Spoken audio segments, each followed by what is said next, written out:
Parliament స్థానాల విభజనకు సంబంధించి కేంద్రం ఒక కీలక నిర్ణయం తీసుకోబోతోంది అనేది. ఎందుకంటే ప్రస్తుతం ఒక 170 స్థానాలు విభజిస్తే చాలు, మిగిలిన 373 సీట్లు ఏవైతే ఉన్నాయో, పార్లమెంటు సీట్లు ఏవైతే ఉన్నాయో లోక్సభ నియోజకవర్గాలు, వాటిని అలాగే ఉంచండి యథాతథంగా.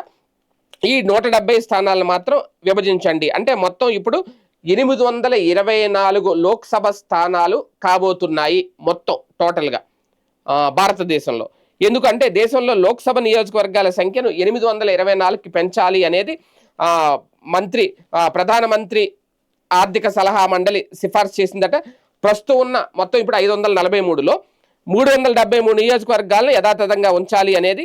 59 స్థానాలకు 2గాను, అలాగే 111 స్థానాలను 3 నియోజకవర్గాలుగాను విభజిస్తారట. అంటే 59 లోక్సభ స్థానాలు ఏవైతే ఉన్నాయో నియోజకవర్గాలు, వాటిని 2 చేస్తారు.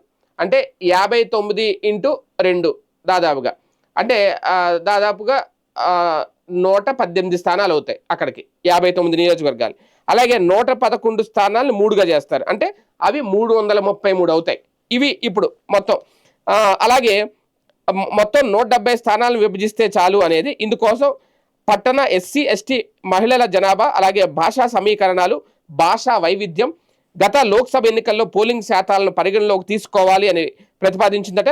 తెలంగాణ హైదరాబాదు, సికింద్రాబాద్, మల్కాజ్గిరి, మెదక్లను 3 నియోజకవర్గాలుగా, చేవెళ్లను 2గా విభజించాలి. ఆంధ్రప్రదేశ్లో రాజంపేట, కడప, నంద్యాల, కర్నూలు, అనంతపురం, విశాఖపట్నంలను 3గా, మచిలీపట్నం నియోజకవర్గాన్ని 2గా చేయాలి అని చెప్పి సూచించారట.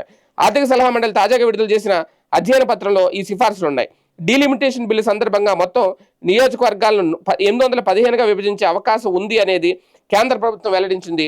ఇప్పుడు మండలి మరిన్ని పెంచాలని సూచించడం అనేది ఇక్కడ కీలకమైన అంశం. అయితే ఇక్కడ మొత్తానికి పెంచాల్సిన సంఖ్య ఎంత ఏంటి అనేది కూడా సిఫార్సు చేసింది ఆర్థిక సలహా మండలి, ప్రధానమంత్రి ఆర్థిక సలహా మండలి. మరి ఇప్పుడు ఏం చేస్తారు? మొత్తానికి 824 లోక్సభ స్థానాలు కాబోతున్నాయి త్వరలో.